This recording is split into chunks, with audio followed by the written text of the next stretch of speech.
আর ঠান্ডা একাডেমির ছোট শিল্পীদের দ্বারা ঠান্ডা প্রদর্শিত হতে চলছে।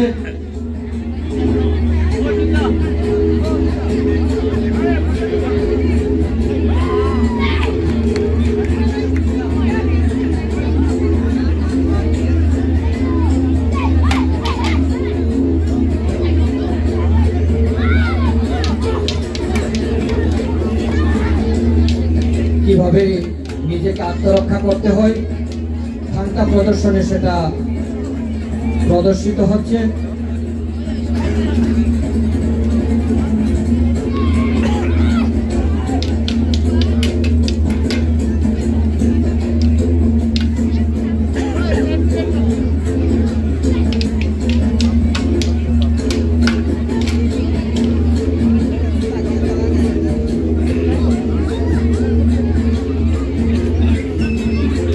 ধন্যবাদ লক্ষ্মীপুর ঠান্ডা একাডেমিকে।